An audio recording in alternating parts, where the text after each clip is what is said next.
My name's Sasha and I run CrossFit On here in Cornwall. Since working with Dan at Onia, the way that I do merchandising and advertising has been completely transformed. Gone are the days of endless backwards and forwards emails to printing companies and the sleepless nights worrying about the upfront costs. I now just look through a catalogue, tell Dan what I want, and then within one email it is all done. Now, all of my members have all of our merchandise at the click of a button. I literally can recommend Dan and Onia highly enough. The quality of all of the stuff is amazing, and the website is super seamless. All of our members and all of our coaches absolutely love it. There you go. Onia's great. Get it on you. If you own an affiliate or a training platform or a small business in the UK, Ireland, or Europe, maybe Europe, come back to me on Europe. And I think he has access to Australia as well. You can DM me or email me or text me or comment in this video. Basically, he wants WhatsApp details. That's how he kind of conducts his business. It's just quick and easy. So if you give me your gym name and phone number, and I'll pass it on to Dan, and he'll contact you, and you'll have a free sample because he came to the show. And you do your catalog, do your website. Is yours up and running yet, Jonny?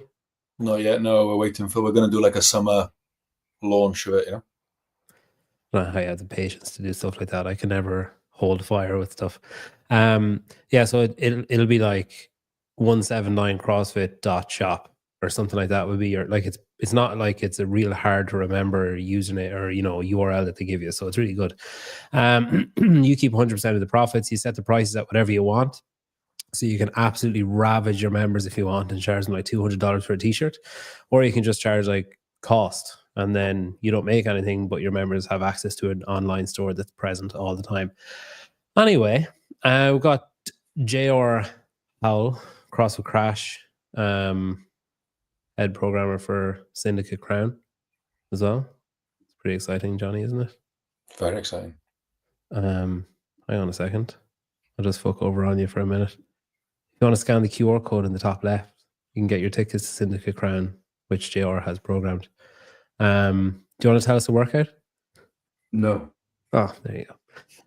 Come back next week for. You could have said Heavy Isabel. We could have. But who knows what day it's going to be on? Oh, could be on Tuesday. It won't be on Tuesday. We've got Jonny Davies as well, CrossFit 179 and 179 CrossFit. Seminar staff, red shirt. Yeah. Where are you now? Are you in your gym? No, I'm at home. You've never done one from the gym? I've given up on the Wi-Fi at the gym. Did you get it replaced? Yeah, it's still not great. Still the same. Oh my god. Better, but I don't trust it. Jonny, after seeing the age groupers doing a version of Heavy Isabel, do you think the inaffiliate individuals are going to do it too? Yes. Me too. The question is, what came first? The idea that me and Rich had to do Heavy Isabel for IPQEs in November, or Dave and Adrian saying, you know what we should do? Heavy Isabel this year. Yeah. I think we all know the answer to that. After seeing the age groupers do their online semi-final, are you foreseeing similar issues with the in-affiliate semi-final? No? I think it's going to be... You expect all of the AFJ judges to have their credentials up to date in a week? No, I just think there's going to be a lot of people that pay to take that advanced judges course. Have you done that, Jonny? Yeah. Have you people in your gym doing it? Only masters. So they're done? Done. I envy you. I assume your level 1 was up to date. Yeah. Yeah. Oh, Seth is here too. It's here. Oh, fuck you, Seth. Right, we're here to tell you why you are running your CrossFit class like an asshole and how you can make it better. My words, not either of the guys. I put up a question box on Instagram. They got like a substantial amount of replies. Now, I will say one of them is 6 messages from one person. That was just a train of thought. They like typed it in, sent it, typed it in, you know, continued. So, Jonny, you've obviously you've been around affiliate owners, coaches, all that stuff in like multiple different places. I guess you've seen your own coaches doing classes. You've been to other affiliates where seminars are on and stuff. You've met coaches, you've met affiliate owners at level 2, maybe at level 1. When it comes to running a class, it's like generally, rule of thumb, 60 minutes is your time block. And you need to fit in there, you need to fit your warm-up, your brief, your work, maybe your workout specific warm-up if you're doing that, your work or whatever you're doing, and then a cool down and maybe a debrief inside those 60 minutes. Where do you see most people going wrong?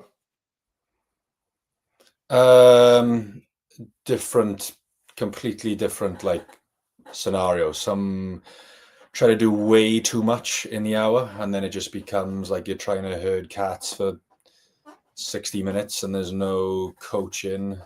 I've seen it though where maybe the workout isn't that great, so maybe it's not enough, or it's not challenging enough, or it's not enough volume. Like the workout's got to be right. If the workout isn't right, nothing else matters after that. Does that make sense? So like if the workout, if it's not a good workout, there's only so much coaching is going to make it into a workout that people want to do. And if people don't come into your gym because the workout's not good or fun or challenging or whatever, and it doesn't matter how good your coaching is. I think some people put too much emphasis on coaching. Like we talked about this before, but the coaching comes maybe 1 or 2 or 3 layers after.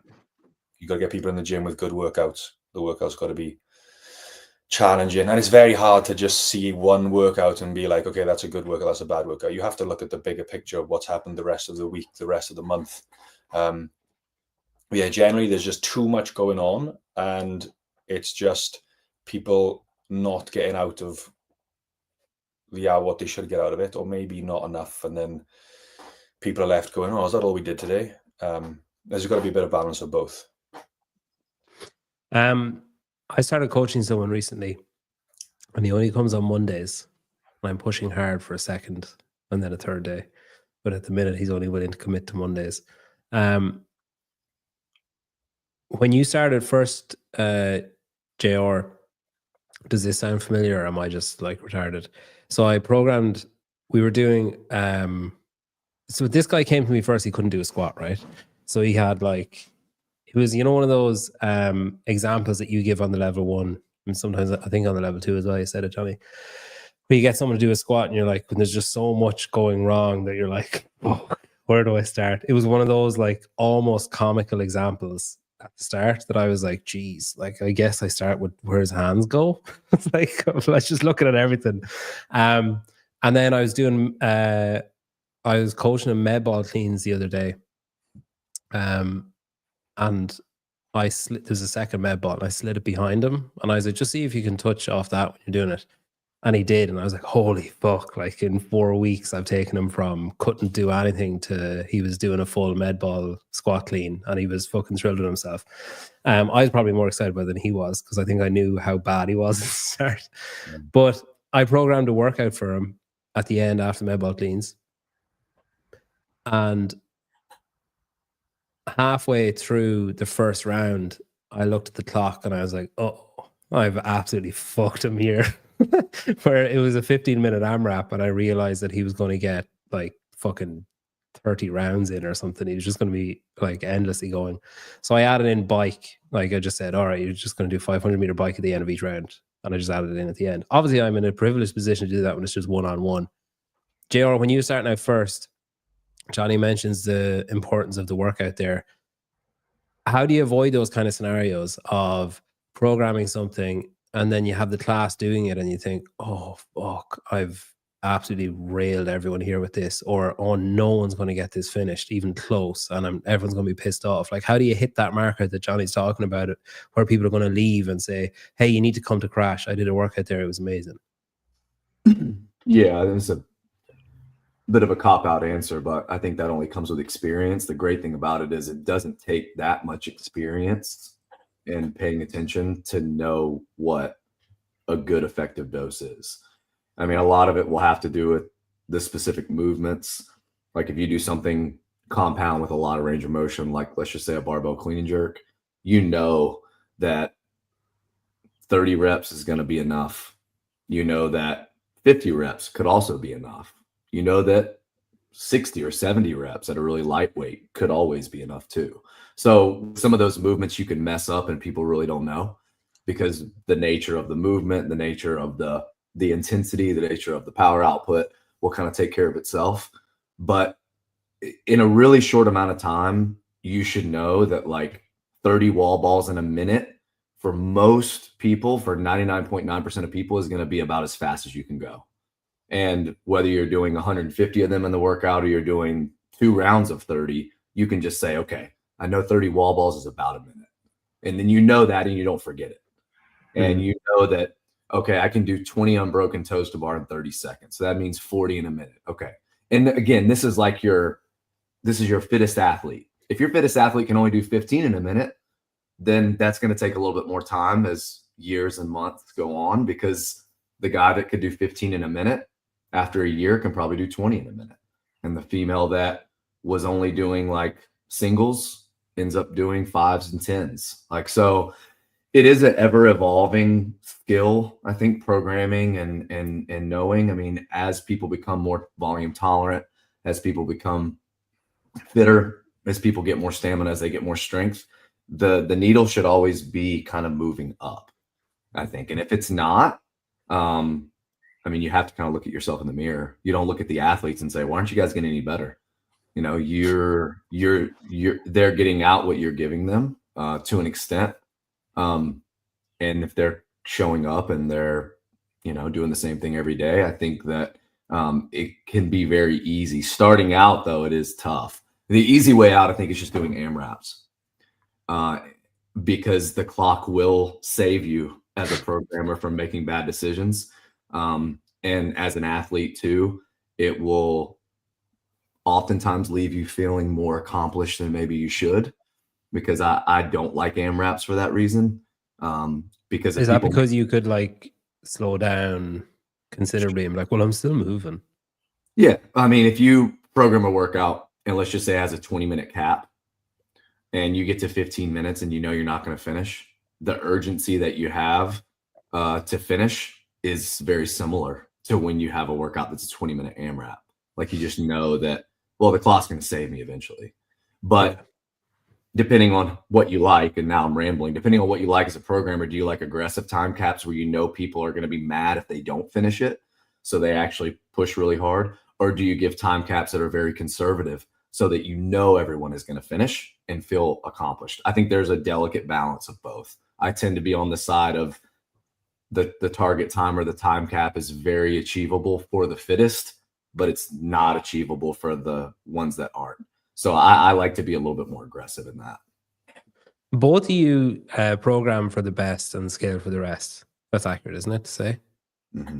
Then, Jonny, how do you in a class scenario of whatever 20 people, how do you leave people wanting to come back and not feeling like, is this kind of the culture of the gym more so that you want people coming back that want to get better so that they can finish the workout, rather than the person saying, well, I feel like shit because I only did fucking crab walking and everyone else is doing handstand walking and now I feel like an asshole and that was embarrassing and I'm not coming back? They're the ones that you just don't want to come back. Not so much maybe don't want them to come back, but some people are never going to want to squat, snatch and handstand walk and do muscle ups and that. So if they don't want to do that, but they want to be in the gym, then that's fine. We can just come up with different options, but they should always be pushed towards going faster or moving better or both. the hardest thing about it is you've got different skill levels. You've got like maybe your advanced athletes that is like, 3 years plus doing CrossFit can RX pretty much most of the workouts with your beginner athletes that are maybe less than 6 months in, like you said, can't squat to depth, can't do anything. It's just making the easiest way is just to let them know that they're a beginner and they're going to be spending the first 6 months not worrying about rounds and reps so much, but just worrying about squatting to the full range of motion for the first time in a workout. So if they're new for us, we just push them to move well, like the mechanics, consistency, intensity thing.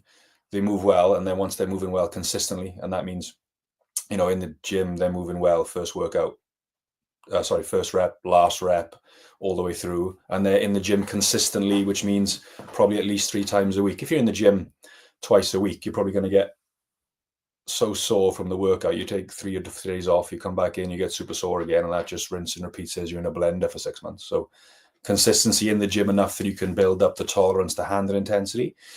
The intensity then will come naturally, but it's last. If somebody does a workout and they're brand new and they can't walk for 4 days afterwards, that was probably just a little bit too much. But explaining to them that, like, look, your focus today is the full class is doing 5 rounds. You're going to do maybe half the reps, and your goal is to get 3 rounds in. And then over time, that becomes maybe 4 rounds, and they start to pick it up slowly over time. That's how we navigate it. Just let them know where they are. Like, you're not an advanced athlete, you're not intermediate, you're a beginner. This is where you got to focus on. And then you celebrate those small little wins where they run 800 meters for the first time. But that's the hardest thing, is trying to blend all of them together. JR, with scaling for those types of people, do you limit? Someone who's brand new, like the person that Jonny's describing there, you probably have to, like 1-to-1 almost, to be like, right, they're doing this, you're going to do this. If you can't do that, I want you to do this. How does that sound? And then it's a gradual release of responsibility, I guess, where eventually there comes a point where they're like the other people who are scaling, who are looking at the whiteboard and either know themselves, oh, they're doing muscle ups, I'm doing this. Oh, they're doing rope climbs, I'm doing burpee pull-ups, whatever it is. But to get there, like when they're at that standing at the whiteboard scenario, working it out themselves, do you limit the number of scaling options they have? Like, do you say, if you're not doing this, you're doing this, end of conversation? Or do you say you could do this, this, this? Like, how long do you give yourself in the brief to discuss that sort of stuff, like to make everyone feel like they're going to get a good workout and to make sure everyone understands their version of the workout? Yeah, that's a really good question. And while I think one of the things I really stress to my coaches is being able to communicate the stimulus of the workout and all of that stuff very effectively and also very fast and efficiently. So I give them like a 3-minute clock. The clock starts, your brief needs to be 3 minutes or less. Now, if you want to go over to the GHD and talk about proper mechanics on it, that falls into like a coaching window. It's not like, okay, let's go through each movement. Okay, let's go over and talk to this. You wouldn't be able to do that in 3 minutes. But on Tuesday, the workout was a progression of dumbbell movements. So it was dumbbell deadlifts, dumbbell cleans, and dumbbell snatches with 2 dumbbells. It was a descending rep scheme, and there was also an ascending handstand skill. So it was handstand push-up, then handstand walk, then wall walk. It was 18 wall walks and 180 feet of handstand walk. So the wall walks were definitely the harder of the 2. There's a lot there. So the 5 a.m. coach wrote out scaling options for all 3 of those gymnastics movements. The only thing that really needs to be said with the dumbbell is, hey, this is how long each dumbbell section should take. It should be done in 3 sets or less. That's a very easy way to communicate. So what we do a lot is we'll write the options there on the board, go through them and say, hey, here are your options for handstand walk. If you want to do shoulder taps, freestanding, it's this amount. If you want to do handstand releases on the wall, it's this many reps. This will give you the 180 foot. We also write out time. So I think time is what we use the most to effectively communicate stimulus and why the time cap is what it is. So with that movement, there's 6 movements, right? There's the 3 dumbbell movements, 3 handstand movements. It was a 15-minute cap. The target time was 12. So you can easily say, okay, so it's basically 2 minutes of movement is what I need to be looking at. That gets tricky sometimes because the dumbbell movements are probably going to be done before. But in general, it will give everyone an idea. It's like if I say, hey, these 42 handstand push-ups should take you 2 minutes. And Jonny knows he can do it unbroken. Okay, it's less than a minute for Jonny. Awesome. He's going to be under the target time. But for someone who's like, I really want to work on my handstand push-ups. Awesome. Then either pick a number that you think you can do in 2 minutes or work on them for 2 minutes and then move on to the dumbbell deadlift. And I think that is huge. If you frame it with a time goal, people will think of it as almost like an AMRAP and they won't walk away discouraged from that. If they only get 21 of them, awesome. But if you tell them, hey, you're not going to do 42, Jonny, you're going to do 21, and it takes him 4 minutes and he's only gotten through half of the workout at the time cap, you're robbing him of, he didn't get to do his dumbbell snatches. He didn't get to do his wall walks because you told him, hey, do 21 instead of 42. So I think that providing the scaling options for a workout that's a little bit more complex like that, but also giving everyone, hey, here's the stimulus, here's the time cap. This is how you get there. This movement's 2 minutes, this movement's 3 minutes, this movement's 2 minutes, this movement's 3 minutes, this movement's 2 minutes. There's your 12 minutes. And then after the brief, you can say, hey, if you have any specific questions on how many reps you need to do for the scale, come see me and we'll talk about it individually. Jonny, you use a TV, right? Yeah. How do you do that then? Do you do that for the day, like scaling for the day? Yeah, nothing's written down basically. So we have the workout of the day. If it's a workout with a lot of moving parts and a lot of scaling, I will write on the board or on Wodify the scaling options, but I do it the same as JR. Everything's timed. So like the problem with saying sets is, okay, if you want to do 21 muscle ups, you've got to do it in 3 sets or less. Or somebody could do 1 set and then rest 90 seconds, another set, then rest 2 minutes. It's like, well, I did it in 3 sets, yeah, but it took you 7 minutes to do 21. So we always go with time. If you haven't got 10 muscle ups in 1 minute, do 8 muscle ups around or 6 muscle ups around. If they've got the movement, I always try and stick them with it. But then the way we coach it is that we always, when we can, most of the time, and this is more gymnastics, weightlifting is way easier because it's just like go lighter, maybe reduce the range of motion. Gymnastics is the hardest one. And then the monostructural ones like running and rowing. We always start a gymnastic one with the most basic one. So it's like, right, we're going to start with, say it's toes to bar, for example.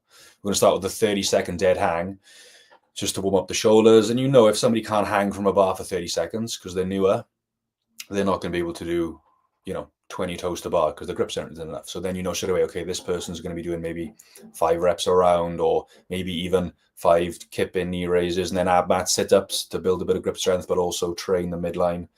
Then we'll go kip swings. People that are brand new are going to struggle with those. So if they're struggling with those, we can coach them a little bit in the warm-up. Then it's like, okay, scaling option number 1 is kip-in knee raise. If you're comfortable there, we're going to do a set of 10 kip-in knees to elbow. And then if people can't do that, straight away where they're going to be for the workout. They'll be doing kip and knee raises, aiming towards knees to elbow, for an example, and then toes to bar. And then the people that have got toes to bar, we'll go over how to link them. And then if you see people doing them in singles, maybe they go like toes to bar, knee raise, toes to bar, knee raise, toes to bar, knee raise. The people that are good at them, then they're good at them. So we just try and get them to cycle their reps faster. Rope climbs, the same thing. Okay, we're all going to start the warm up. We're all going to do 3 get-ups off the floor. Warm up the upper body a little bit. Everyone can do that. Okay, cool. We're going to hang from the rope for like 10 seconds. Okay, if somebody can hang from a rope for 10 seconds, they're strong enough now to start climbing the rope a little bit. So their rope climb might be they hang from the rope, they clamp their feet on, they stand up once. And that's going to be the same effort to them as someone that's going up and down easily. So then their rope climb is you're going to wrap your feet on, stand up once, and then come back down. And someone else is a bit better that goes halfway, and then someone else is better than that, goes all the way up and back down. And we warm them up and we can drop them off then at certain points. So by the time you get to the advanced athletes, they are warmed up and you know exactly where everyone else in the class is going to be. JR, walk me through. So I walk into your gym, class starts at 5, it's 4:59. I walk in. I've already been there. I'm ready. I'm not just literally walking in 10 seconds before. What happens? Group warm up, general warm up, straight to the whiteboard? What? Yeah, so everything, we've done this in different orders in the past, and because people have lives, and it's a whole nother conversation how you deal with late people. But I just really hope at this point of the game, no coaches are shaming a member because like their kid was throwing up or they like got stuck in traffic or whatever. Like you show up late, you show up late. So because of that, it does all start at the whiteboard. I don't start the warm up till after the brief. The 5 a.m. coach writes out a specific warm up for the movements of the day. So it is not like a general warm up that gets done every day. Since we're doing is that a different person every day, the 5 a.m. coach? Can be, yeah. Okay. I mean, there are 3 or 4 5 a.m. coaches, and I'm not doing them right now, but I will be eventually when life changes. It's your turn. Yeah, sure. So the general warm up is provided.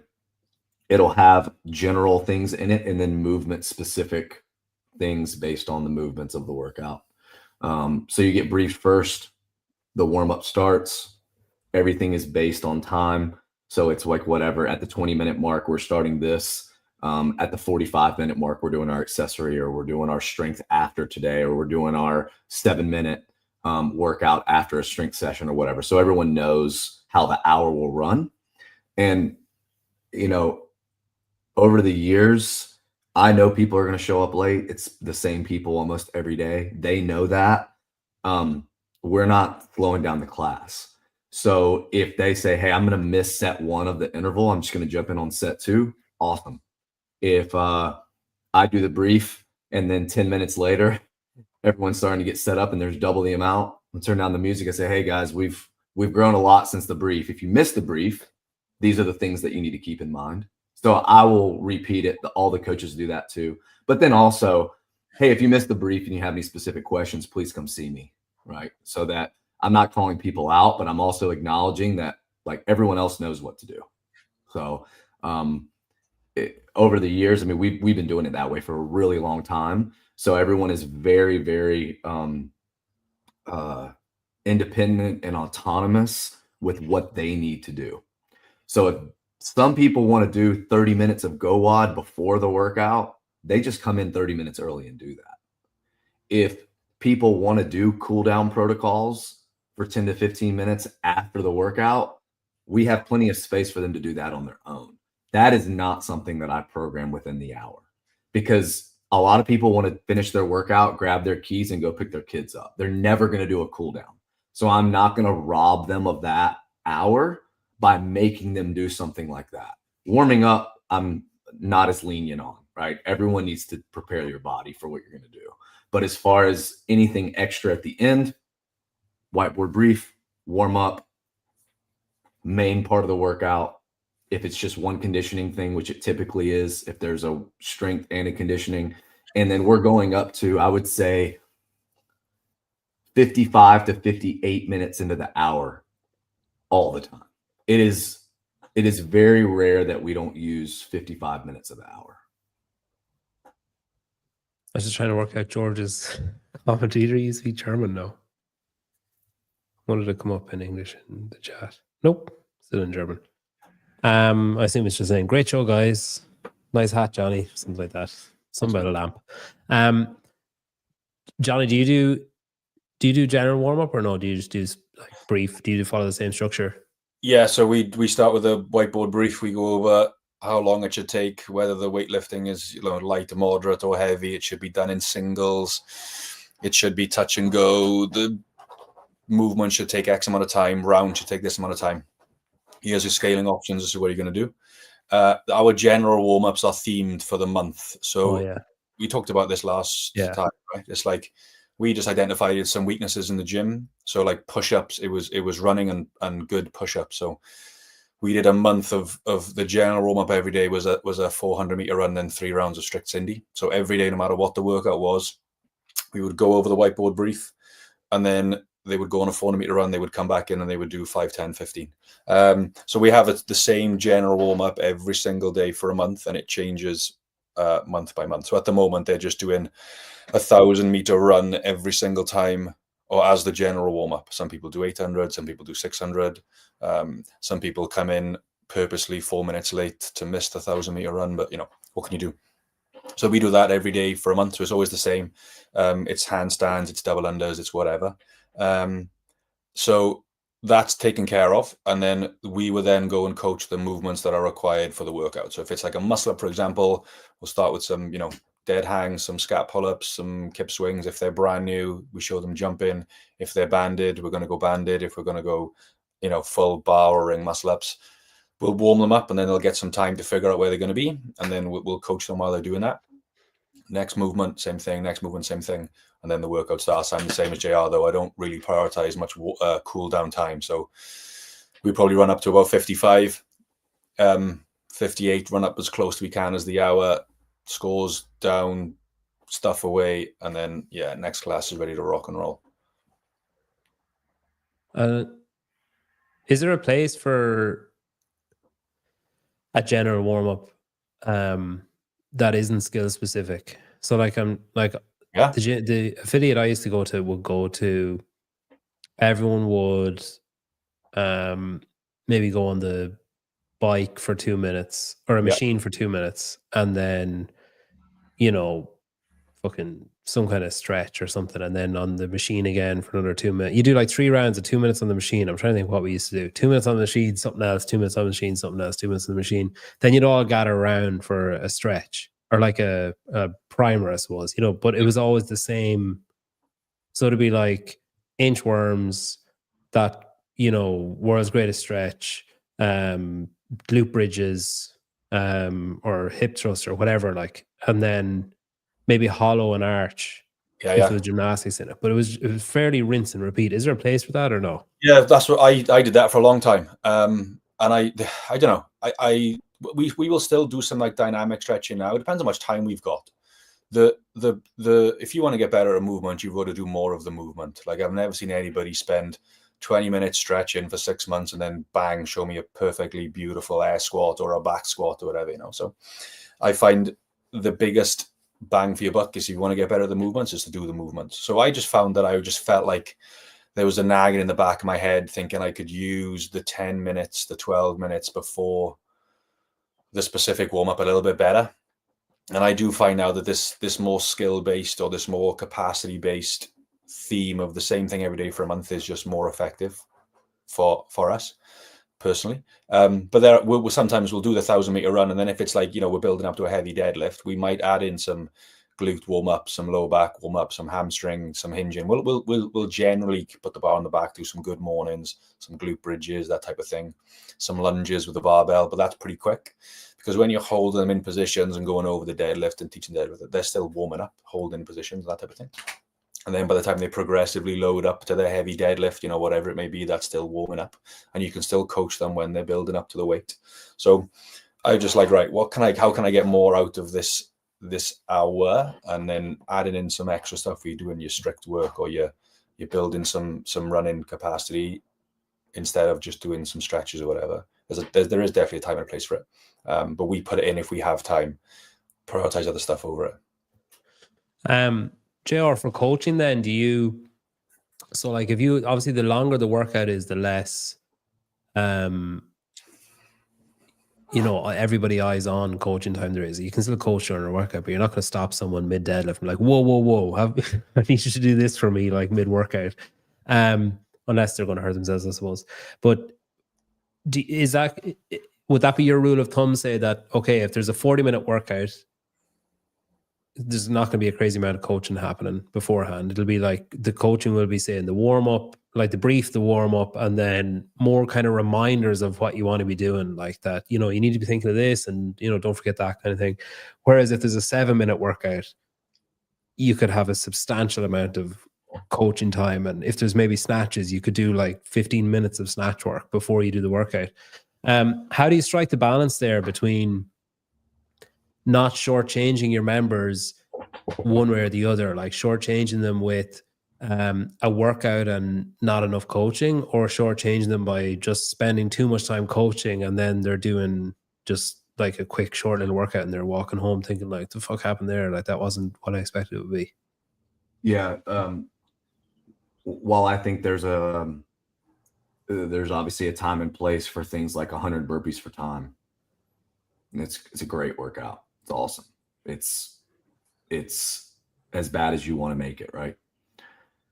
Generally, from a programming standpoint, I would not pick movements that you cannot use for a lot of coaching for really short workouts. Because then I think as a coach, you will struggle a little bit with filling the hour on a day that the workout is shorter. I mean, this is one that's used a lot for the seminars. I mean, Jonny's used it before, but Amanda is one of those kind of workouts where, yes, it is supposed to be done fast. Most people, you should encourage them to try to get whatever version they get done in 5 minutes. Right? Most people would probably put like a 10-minute cap on that workout. But those are two movements that you could spend 2 hours on ring muscle ups and squat snatches. So my advice for people when they program long and they know that it's a 40-minute workout, I think the movements need to be ones that during the general warm-up or the monthly specific warm-up, they are already prepping the body for that, right? Like, let's just say for like a Murph prep, I gave a 40-minute clock and I said at 0, you're going to run a mile, and then you're going to rest till minute 10 and you're going to do Cindy. And then you're going to run another mile. And that's your workout.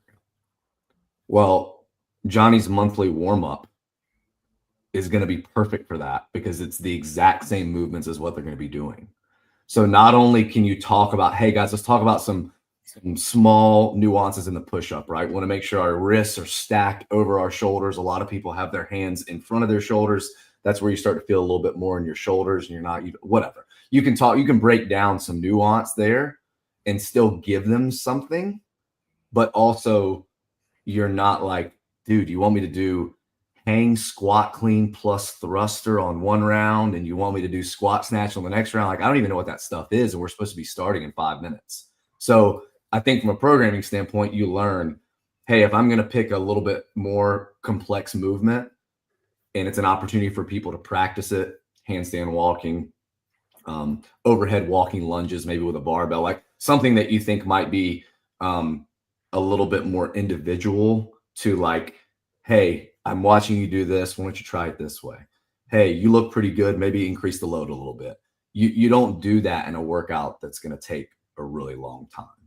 So I think movement selection based on the time domain is something really important that a lot of programmers might not think about. There's obviously some things that you can't, train people to have. Like if a coach doesn't have charisma, like you can't just be like, hey, be more charismatic. Or if, if someone given the whiteboard brief, I guess if someone's given the whiteboard brief and they're quiet, you can tell them to be louder. Or if you can tell them to put their own spin on it, or you can tell them to like, hey, maybe make a joke somewhere in the middle or show a bit of your personality or whatever. Like there's little things you can do like that. But how deep do you go with that kind of stuff with your coaches? Like Jamie that was on covering JR a couple of weeks ago said that one of the things that they do with their coaches is it's essentially like media training where they catch the filler words that they say and then coach them to get rid of them. Like James obsessed with time and like getting time back. And he's probably of the opinion that, well, if you say like 20 times a day over the course of a year, that's 5 minutes of coaching time. How deep, Jonny, how deep do you go with yours? Like, because I know you do coaching, kind of get-togethers and JR. You go through with stuff with your coaches. Like, how deep do you go with that kind of stuff? We do go through a lot of different stuff on the coaching development side, like how to speak at the whiteboard, what to say, what not to say, how to coach movements, how to go into. Hang on, go back. What's not to say? What would you not say at the whiteboard? Well, it depends on the personality. I just tell them not to be. I tell them not to be false. So the things that I would say to people at the whiteboard, if one of the other coaches said it, it wouldn't have the same effect. So that guy would be like, don't say something that I would say because you've heard me say it, because it's not coming from you. So like, just make it your own personality. The personality thing is the most important. If you haven't got that, you haven't got a chance.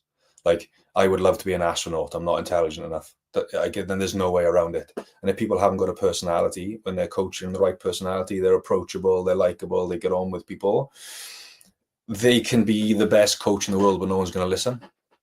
Whereas on the flip side, if someone's a good person and they spend time with people and people like them, it's way easier for them to coach people movement, and you can train them to coach how to coach people, how to scale people, but you can't coach them to be less of a dick, or however you want to say it, you know.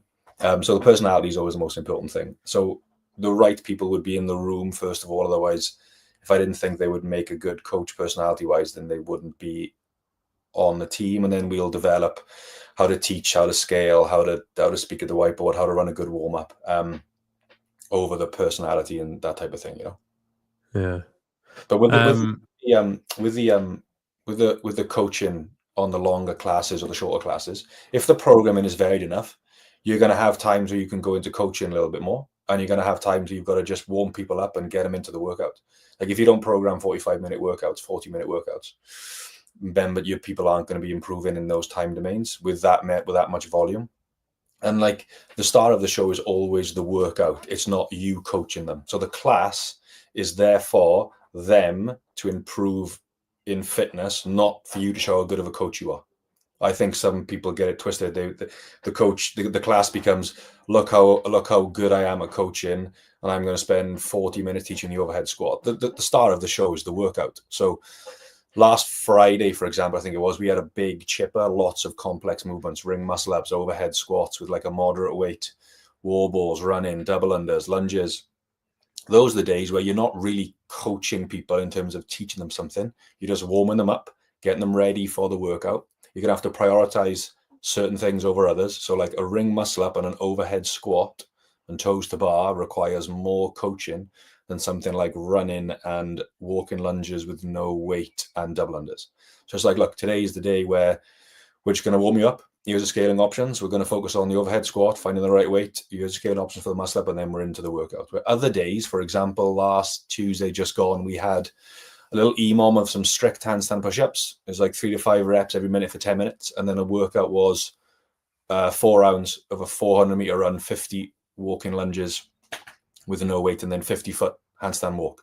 You can do a lot of coaching in the first 20 minutes of the class because everyone's upside down doing handstand push-ups. You're working on your handstand walk. The running and walking lunges requires minimal coaching.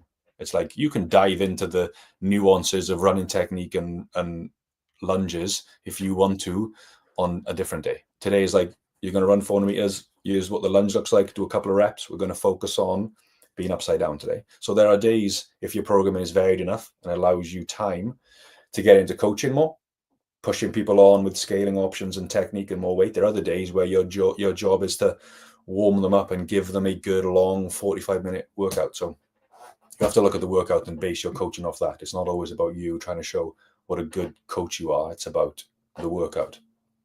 How are you?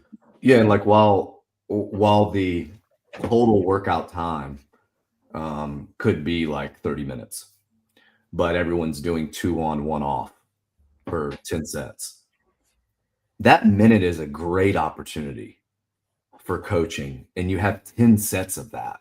I guarantee you, if you have a class of 20, you can give every single person in that class something while they're doing their echo bike burpee box jump over intervals that they can take with them, whether it's a footwork thing, whether it's, hey, I noticed that when you step up on this side of the box, it's always with the right foot. And when you step up on the other side of the box, it's always with the left or whatever. And you tell them, hey, did you think about maybe switching that every single rep? Or, hey, maybe try stepping down off the box. I think it'll keep your heart rate lower instead of jumping off the box. And then after 10 reps, you're just tanked. You can give everyone something if you program intervals too. And I think it's a great opportunity for coaching, because while someone is in the middle of a really hard interval, you're probably not going to give them too much they're going to take and remember from it. But if you get them during that recovery time, I think it's an awesome time to do it. And then you can see, hey, how many did you get that round? Oh, I actually got 12 and I got 11 the round before. Okay, cool. So stick with that burpee footwork. It's probably more effective for you. JR, do you know who's doing the commentary for French Throwdown? Maybe. I'll give you a clue. 2 of them are on the show with you right now. so we can talk about it. Well, I don't know if we can or not, but I'm saying it anyway. So we're only doing the English one. We're not doing the French one, are we? I can't speak French, so I hope not. Hope not. Kevin had a great line for you here. This is a Freudian slip. Pretty sure this is what you call a Freudian slip. He meant to say can go, but he said can ho. Okay. If Katy Perry could go to space, so can you, Jonny. Thanks, Kevin. Yeah, Katy Perry's in space for like 10 minutes. Wasn't it? Was that the time that the two astronauts had been stuck up there for 9 months or something and came back and she was with them? And then she was kissing the ground and all this stuff. And the other two astronauts were like, we were stuck up there for nearly a year. You've been up there for like a minute. Yeah, we're commentating French Throwdown, and part of the gig is to celebrate CrossFit and, you know, talk about how good it is. CrossFit is good. Yeah. Okay. I have this, and then I'm gonna go. I have questions that people send in. If there is space for intros, you see this a lot. Question of the day, those gay little warm-ups, you know, where it's like, guys, we're all gonna hold a stick and run around in a circle. Icebreakers to help build community, and this is a new drop-in member so they feel more welcome. Or those like games, warm-up games. I do see that question of the day sometimes, but I don't see it. I'd say I see it. I far more don't see it than I see it. I'd say I see it once out of every, I don't know, 500 or something. I'll see a question of the day on a whiteboard. Is that just a culture, personality, owner personality, coach personality type of thing? I would say so, yes. It's not that's not how I would do it if I was trying to do, question of the day. That's just, I don't like forced false fun, you know, and that feels like forced false fun to me when you're trying to build something that's not there. So, I mean, guys, what animal would you be? If you were going to be an animal, what animal would you be and why? I don't care what your answer is either. Do you know what I mean? Like, it's not for me. I wouldn't do it. If someone's brand new to the gym, we will introduce them. So we'll go after we've gone over the workout and before anyone kicks out, I'll be like, hi guys, this is Rachel. This is the first class. Everyone say hello, and everyone goes, hello, Rachel. And then basically that's it. But I've also started an academy program. Enough cringe for everyone, isn't it? Yeah, so we take new people on as of last month a little bit differently than we've done it before. So it's a bit different again now as of this month. Hang on, why? What did you used to do and what do you do now? The way we used to bring people into the gym is just put them into a class, and then they would do the class, and then I would catch up with them afterwards with like a text message or a chat afterwards. But now the gym is a lot busier and a lot bigger than it was, you know, a year ago, 2 years ago. So I was just losing track of people. So I just called it the Academy. It's called the 179 Academy. And basically they get put into like a WhatsApp group with me. We had 16 of them last month or this month. And basically the idea of the Academy is it's a much smaller group of brand new people. And I put them in a WhatsApp group. I can explain the workout to them before the class starts. It's like, look, here's tomorrow's workout. This is how long the run's going to take you. None of you have done a muscle up before. You're all going to be doing a jump in muscle up. There'll be adjustable bars. The coach will take you through that. We've got some double unders. There's some spare ropes in the gym. Don't worry about double unders. You're just going to do single unders for your first one. And then, you know, we'll just talk them through scaling.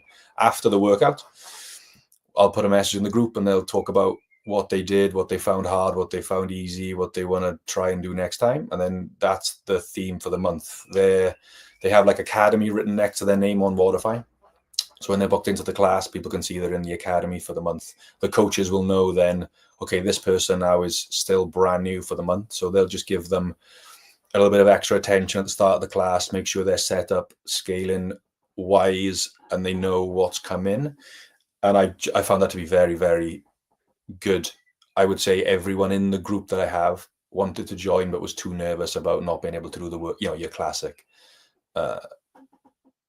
reservations of starting CrossFit. The workouts look too hard, everyone looks super fit.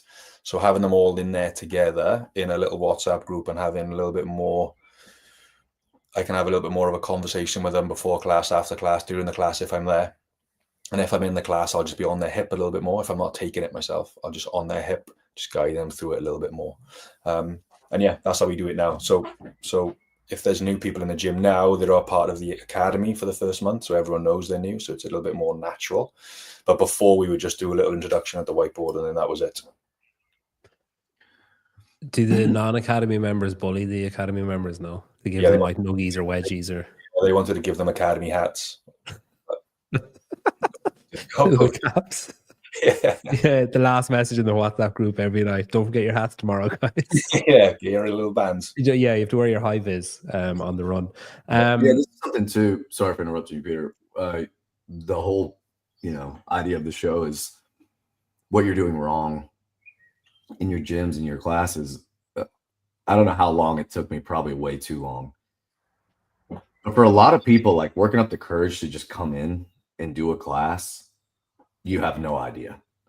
And typically the more sedentary, the less trained, the more out of shape, whatever you want to say, the person is, it was way harder for them to just jump into that class and do it. The last thing they want is more attention on them. So if you have someone trying it out at the whiteboard, announcing that is probably going to decrease your chances of retaining that person. If it were me, if there's a class of 20 people, you don't know anybody in the class already, you reached out, you said, I want to come in and try a class. You say, great. Announcing them as the new person in the class, not probably going to make them feel amazing about just blending in. Also too, making that person feel like they're not doing the exact same workout as everyone publicly within the class. Like Johnny's saying, that group I think is awesome. Because one, it just makes you feel like, okay, there's other people like me, and they might not be in my class, but I know there are other people like me that feel like they really don't know what they're doing, or they know they're not going to be doing the exact workout as everyone else. I think when it comes to like new people like that, dude, just try to treat them like everyone else. Just let them come in and get the experience. Chances are, like Johnny said, the workout is going to make them come back. It's not going to be you. It's not going to be you telling everyone in the class to go up and introduce themselves to them. It's not going to be that. It's not. It's going to be that they had a great workout, they didn't get hurt, and like people, maybe someone gave them a fist bump or whatever when they got done. Because at the end of the day, like, especially if you have a size gym, people aren't going to know, is that just a 5 a.m.er that just decided to come in the afternoon? Or is that actually somebody, it's their first day? Like you're not going to know. And I think at the end of the day, people don't want to stand out. They want to just be like everyone else. They think everyone's going to be in there watching them, thinking that, oh man, that person sucks. They don't even know how to do a wall ball. Jeez. Like no one cares. But if they experience that on their own, it's way more than just like, hey, listen, I'm going to be watching you the whole time, but don't worry. Like, don't make them feel any more not like the group than they probably already feel walking in the gym for the first time. Yeah, I will say, to add to that, I've been to gyms where people will say, "Oh, we've got a visitor today," and I'm like, "Fuck, no! Like, don't, please, just do the fucking class." I hate that shit so much. Like, I really fucking hate it. What are you gonna say, Johnny? On the things that people do wrong, in my opinion, they overcoach brand new people and undercoach like the advanced athletes. It's the other way around. The newer athletes, the new people, they need less. They just need one or two things to think about for the class, and that is it. So you spend almost less time with them, more time with the more experienced advanced people. If you got somebody coming in, like you were talking about with the guy that can't squat to depth, and it's like a wall ball, I'm going to give them a little wall ball. I'm going to put one underneath them, and their only goal for today is to squat down and touch the wall ball. If you're telling them to squat lower and keep their chest up and keep their elbows up and push their knees out and keep the weight in the heels, it's too much, and they're going to feel like, okay, I can't do anything right. So brand new people, give them one or two things to think about. Keep it nice and simple. Keep your eye on them, like out the corner of your eye, in the corner of the class, and just let them get through the workout without you being on them, constantly coaching them and cueing and correcting them. And if you think you're watching, oh my God, they're going to get injured, you've got something that's too heavy. They just need one or two things. And then you go to the advanced, more intermediate advanced people more, because they've got more sort of things going wrong. New people just need to feel like they're doing things right, not 20 things wrong. Yeah, I think like... So I shouldn't just stare at the new chicks out first. Oh, that really got me. Sorry. when we moved over to the new facility, it'll be 5 years next month. One of the things when I was coaching the coaches a little bit more, and we had a few coaches that wanted to start coaching when we moved over gym, so they needed a little bit more training. But one of the things that I really nailed home to them was the idea that the new people have done nothing for our gym, for our community. They have invested nothing. They have decided to come, and that's great. But the person next to them has been a 10-year member and has invested $10,000 over the course of the 10 years they've been a member. That's the person that you spend time with. You don't focus all your attention on the people that have bought in nothing. They have not earned that level of attention yet. Not only do they probably not want it, like Jonny's saying too, they don't want to feel like they can't do anything right, and you're giving them so much stuff that they can't even think about one thing. But also all these other people, they're the people that need to be coached. And they're the people that you probably think don't need to be coached as much or don't want to be coached. They do, man. Or they just want you to go up to them and be like, hey, how's Michael's soccer season going? Like, that's it. Just go up to them and spend time with them. Don't keep coming back to the new member and telling them to push their knees back a little bit earlier on the deadlift for the millionth time, you know? It's not earned you have an issue with. It's deserved, isn't it? Correct. Earned is fine. Deserved is the wrong one. I won't say deserved. Yeah, isn't it basically like, if you look at it like nutrition, like if you make one small change, like if you stop drinking, if you have someone who's never looked at their nutrition before and you say, hey, stop drinking full fat Coke, that's going to make a big difference over a short period of time versus the person where you're like, hey, you're eating 122 grams of protein, maybe you should try 127 grams of protein. Like that, this fine tuning versus, oh, if we just knock down this one domino, we're probably going to have a knock-on effect. It's the same with the member in the gym. If you have a new guy or new girl coming in and you're like, hey, this is what a squat is. Small, like one small thing there is going to have a huge ripple effect on everything that they do versus the guy or girl who's a fucking semifinals bubble athlete. And you're like, hey, if you make this small change, like you're catching too low in your ring muscle up, let's spend like 5 minutes working on that. That's the three of us go over here and work on this for like 5 minutes. And then we'll set everyone else doing up something. That's going to make a huge difference to them. And like Joe was saying, if they've been there 5, 6, 7 years, they've shown that they're going to keep coming back and they've earned the time rather than, you know, someone who you don't want to spend a fucking hour with someone and then they just never come back. You're like, cool. That was a complete fucking waste of time. Neither of you do on-ramping then? No, I got the academy. Coaching is not just telling people to push their knees out and squat deeper and lift their chest up. Like that's improving movement. Coaching is, you see someone that should be going, they should be holding on to the wall balls and training to get better, not breaking up in tens and making them try and hold on to bigger sets, or do touch and go reps because they go in singles because they want to beat the friend next to them. So coaching is trying to make people go heavier, go faster, hold on for more reps, and just basically work a little bit harder, as well as being able to tell them to push their knees out and lift their chest up a little bit more and go lower. It's not just trying to improve movement. It's trying to make them better by adding more weight and doing reps faster and bigger sets. But I don't have an on-ramp. I never have. I guess the academy program now that we started is, I guess, a more guided way into CrossFit. But the do you do something with them though? Like, do you bring them in?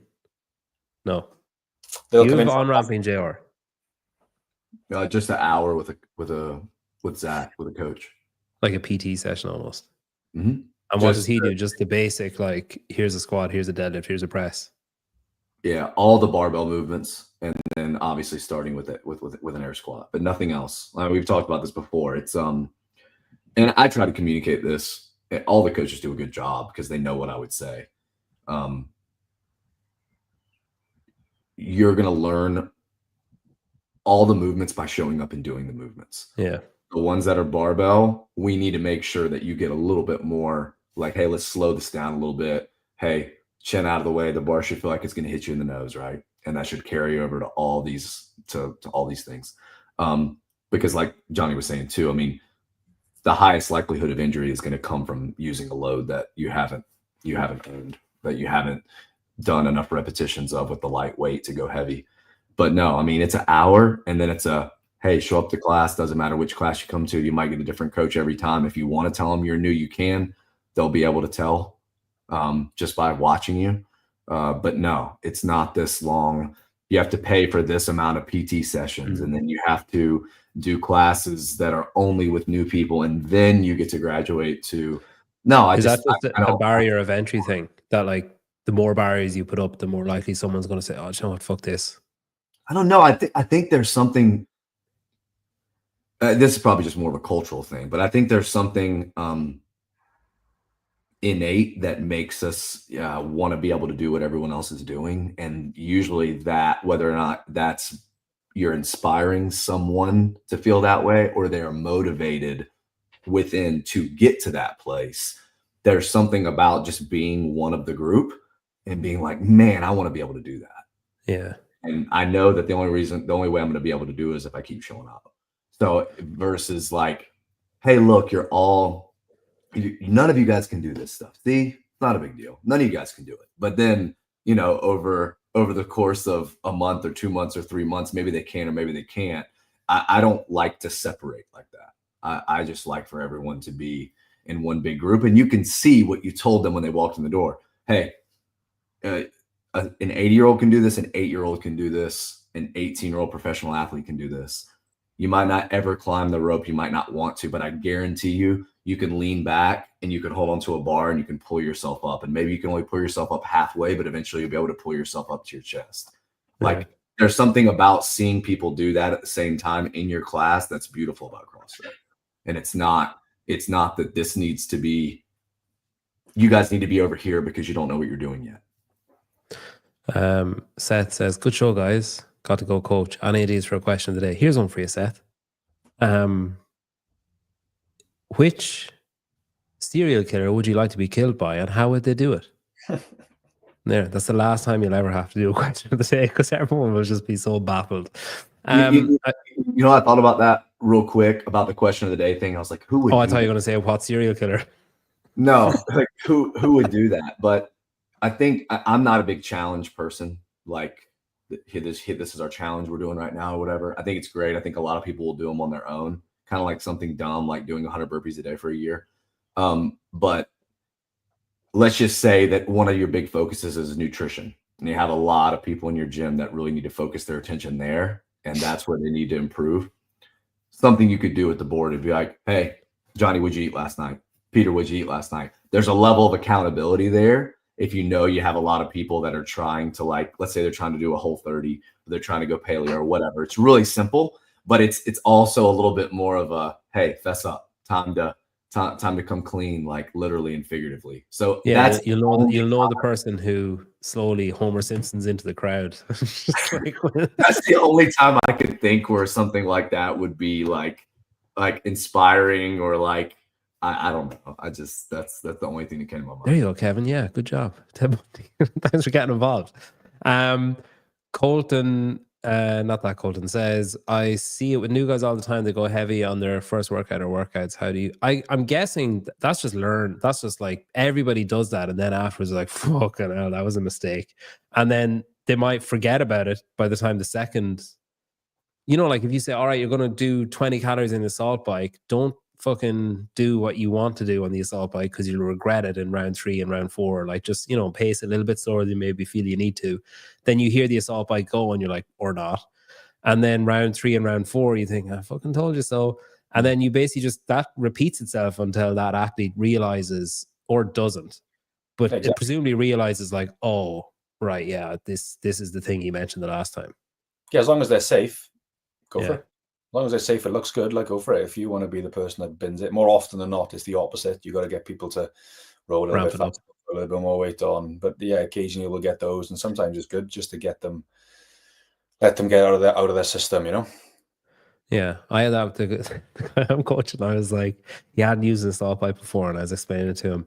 And I said, look, you'll feel great, like the first, you'll be like, whoa, this is easy. And then it's like 30 seconds after you get off the bike and you're doing the next thing that you think, what the fuck is wrong with me? And then you come back to the bike and you've kind of recovered enough that it feels easy again. But then by the third and fourth time, you just can't pedal. And he was like, oh, okay, yeah. And I said, so just go easier than you think you need to. And he started pedaling. I was like, just throttle it back a little bit.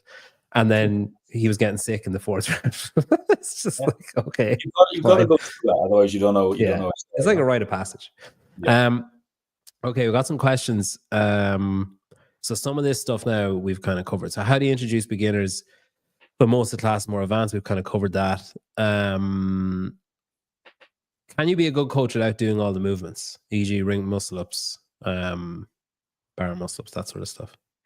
Helps if you can, obviously, because if you were someone that cannot or could not do them, and then you trained yourself to be able to do them, that step-by-step guide is a good thing to pass down to somebody else. So I worked on my strict pull-ups, my strict chest to bars, but if you're not yet, if you're not there yet, if you don't have the skills, if you don't move that well, I always just use a good athlete in the class, because the way our rig is, it's super long and it's like right in the middle of the gym. So I'll just stand back and I'll have someone in the middle area, and they'll be down everything from there, and just point out the good things that you want to see on that athlete. So it helps, but it's not essential. Yeah.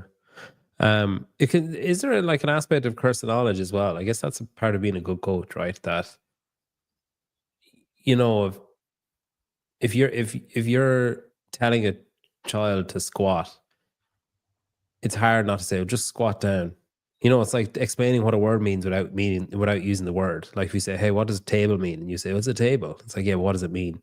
It's like that cursed knowledge thing where you sometimes see a coach who says, you know, we're going to do like, here's ring muscle ups, and they just do one.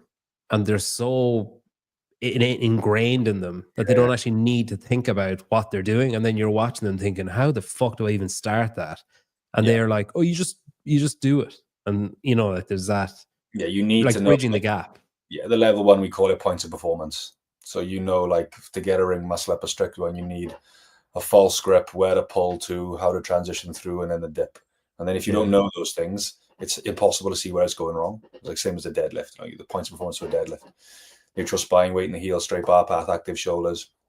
If you don't know those are the things you're looking for, you can't teach it, because you don't know. It's not burned into your brain. So if you want to teach effectively, number one, before anything else, is knowing the points of performance to each movement, whether it's a toes to bar, a deadlift, or a clean. Yeah. And then you can teach it. If you can't do that, it's impossible. How do you skills, i.e. handstand walk, without scaring off beginners? We've covered that. How can you learn or become good at programming without being a high-level athlete? They're completely separate, wouldn't they be? Programming for a high-level athlete is a little bit different to programming for affiliate. I think he just means, how can you learn / become good at programming without being a high-level athlete? I would argue that most high-level athletes would be terrible programmers. I would agree. You just got to understand to program well. You need to understand how we define fitness, which is work capacity across broad time and modal domains. And the best way to improve your fitness is constantly varied functional with high intensity. So if you understand how we define fitness and CrossFit, a couple of layers deep, programming is a lot clearer, because you understand the goal of the program. If you don't understand what we're trying to do with the workouts, then it's easy to program a CrossFit workout that looks good on Monday, but then you fall into the traps over a week and a month and 6 months, you know? So do the level one and then the level two. Scaling metcons, we've done that. Don't call them metcons. Depending on what this is like 5 or 4 messages. Depending on what the intended stimulus of the workout is, fucking hell, this is all one. Sorry. Scaling metcons, don't say metcons. Endless options or fewer set options. We use a combination of both depending on what the intended stimulus of the workout is. Sometimes we promote movement exploration and scale pushing, and other times we provide 3 takedown options to choose from. Be keen to hear Jonny and JR's experience with this. We've kind of covered that, haven't we? Yeah, I think at least how I am perceiving the question is, should scaling options always be the same? I do a lot and try to teach the coaches a lot that when you have people at the whiteboard, it's maybe the one time that you actually have their attention in the whole hour. So give them something and give them like an aha moment. Like if we did burpees on Monday and we're doing muscle ups on Thursday, and on Monday they did like 100 plus burpees, and we're doing muscle ups, and you're like, hey, you can do the low ring transitions. You can do jumping. If you don't want to be on the rings at all, you can do this. Normally, I would say a burpee pull-up is a great option, guys. But remember, we did all those burpees on Monday. So maybe just go 2-to-1 and do a strict pull-up today. Or maybe get the matadors and do matador dips today. So we're doing a different plane of press, and it's more similar to a muscle-up. So telling people, hey, a lot of times burpee pull-up, great sub. Not today, probably not a great option. Maybe because you're doing burpees tomorrow. And they're like, oh, yeah, we are doing burpees tomorrow. So little things like that. That way they don't show up the next day and be like, well, I wish JR would have told me not to do burpee pull-ups yesterday because we got all these burpees today. Like, that's just an easy time for you to like help guide their decision-making to where they think they're making the decision on their own and really they're not. Yeah. Another way to look at it is to like look at it's a scale effectively. You have to understand the goal and the stimulus of the workout. Like sometimes a workout will be programmed where it's, maybe it's 5 rounds of 15 muscle ups. So the priority would be muscle ups, but in a high volume. So then maybe someone that has got muscle ups, but maybe they've only got 1 or 2. That's not high volume. So maybe they've got to do their 1 or 2 muscle ups, but then bring a band in so they can get to 10 around. So they're training the muscle up. And you don't take it away from them, but you also push up to higher volume. Sometimes it's like, okay, well, the stimulus of this clean in the workout is heavy. And sometimes people scale the weight to a weight that they do touch and go for 5. Well, if the stimulus is heavy, that usually means that it's 1 rep at a time. So what's the stimulus of the workout? Is it a heavy load or a light load or a moderate load? Light means 20 reps unbroken. So if the stimulus of the workout is, okay, we need to go, it's a light load today, you're going to do 40, 30, 20, 10 power clean, and it's light and you should be able to hold on for 20 reps, and someone breaks after 10, it's probably not a light load, or they're pacing it a little bit too much. So if you understand what the goal is, it's high volume, low volume, it's heavy, it's light, each piece should take this time. It makes choosing and scaling options much, much easier. Because if you have someone, I can do 1 muscle up, so should I just do 1 muscle up around? Well, no, because the goal today would be to get at least 50 muscle ups in a workout. There's a time and a place for low volume, like Nate, for example. 20-minute AMRAP, 2 muscle ups, 4 handstand push-ups, and 8 kettlebell swings. You could get away with doing 1 muscle up around there because it's generally a lower volume muscle up workout. You got a press with a handstand push-up and a little bit of a pull with a kettlebell, so it gets a little bit harder. So you have to understand the stimulus of the workout. If you understand that, high volume, low volume, light, heavy, long, short, scaling, making good scaling options is easier. And if the program is varied enough, again, you don't fall into the trap of always doing muscle ups. If you always program muscle ups in sets of 5, you're going to find yourself scaling things the same way. Sometimes you have to do 100 pull-ups in a workout in a row. Sometimes it's broken up over 5 rounds of 20. And again, the scaling options will change based off the task at hand, the workout, the stimulus. James allowing coaches to coach on expired certs, big faux pas or not that big of a deal? Would I be right in saying that like that is a cultural thing, as in once the affiliate owner is certified correctly in order to keep their affiliation and everything? Yeah, they have to be a level 2. It depends on the situation. Like obviously, you don't have. I could coach if I didn't have a level 1. I could coach at your gym, provided you're okay with me coaching there and you have all your certifications. Yeah. It's not like illegal or anything, but like it depends on the situation, time, money, being able to go the weekend and learn and But again, if you want to consider yourself a professional coach and you want to own an affiliate or you want to develop as a coach, you probably should be developing from your 1 to your 2, from your 2 to your 3, and going and doing some gymnastic courses, some weightlifting courses, and learning from not just people inside CrossFit. Go and go and do a weightlifting course by someone that's completely never done CrossFit before. Not all of it applies, obviously, because Olympic lifting and CrossFit's a little bit different most of the time to a 1 rep max. But there's value in all this. Depends on the situation, but I would always be trying to push people to improve somewhere, courses, development, whatever. You could go do a Metfix seminar. Yeah. All right. I think I'm kind of covered there. JR, if a affiliate owner or a coach was walking away from this thinking, shit, I have been doing my classes wrong, what's the one thing you'd want them thinking about for their next class? What's the lowest hanging fruit, do you think? Yeah, I think in general, right is only relevant to your clientele. So you may do everything that me and Jonny said that we wouldn't do, but if your members are happy, if you're getting members, if you're retaining members, if you're getting new members, then keep doing what you're doing. I think the biggest thing is what Jonny said. I've never really heard it said this way, but it's really falls in line with my way of thinking. The person that walks into your gym is not there to be coached. They're there to work out. So don't try to take the thunder away from the workout. That's, I think, the biggest thing is I think people fall in the trap of over coaching more than under coaching. Same, Jonny? Yeah, I would say don't hang your hat on one thing. It's not like you need to be able to, like 4 pillars, maybe 3. The workout's got to be good. The coaching's got to be good. The facility has got to be good. And there's got to be the right atmosphere. So 4 things. You need all 4 of those at all times.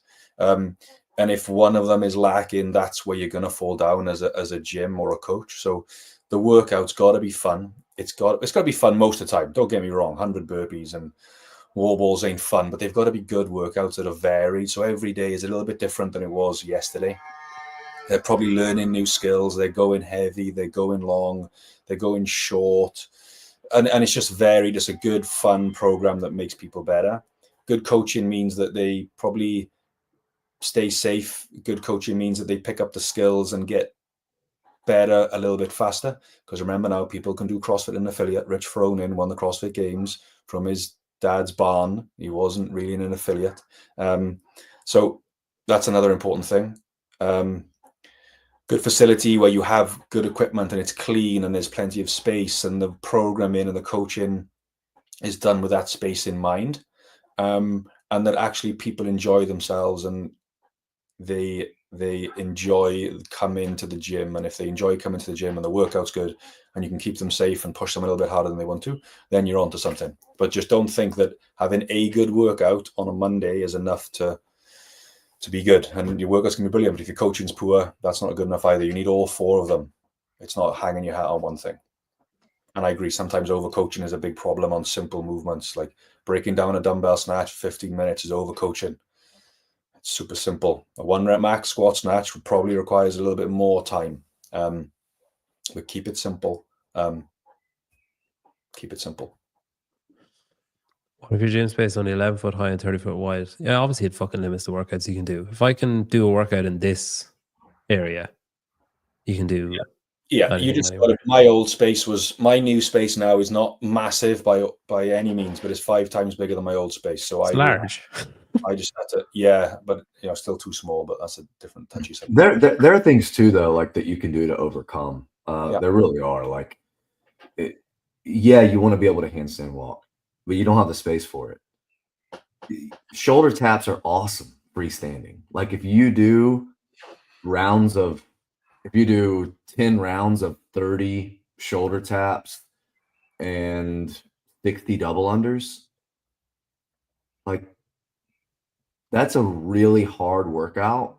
You're getting virtually the same stimulus as the handstand walk doing freestanding shoulder taps.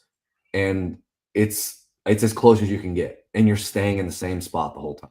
Yeah. So I think a lot of times people use their facilities as excuses more so. Hey, don't knock it. It's handy for excuses. I can't do muscle ups here, and that's the reason I can't do muscle ups because I just don't have the headspace. Okay, if there's anybody watching or watches back that isn't subscribed, please subscribe. If you want to suggest a topic or something that you'd like us to talk about, you can do that too. Scan that QR code in the top left for tickets to Syndicate Crown, the JR programmed. Scan the top one in the left now to talk to Anya. Jonny and I will be at French Throwdown. Do you guys know when? Do you guys know when that programming is going to start coming out? I haven't seen it. Probably, I'd say like a week and a half before. So the in affiliate is the 1st through the 4th, and then you guys are the next weekend, correct? What? Yes. Yeah. Okay. Sorry, 1st to the 4th. Yeah, plays the 1st out the 4th. So yeah, still, I guess it's still a little early. Yeah. Yeah, 8th. I'd say after the. It'll be before the affiliate, the in affiliate ones. I'd say probably like it'll probably start trickling out maybe from next Friday, maybe, depending. Gotcha. I'm guessing. All right, thanks for watching. Thanks, Jonny. Thanks, JR. Thanks, everybody. Goodbye.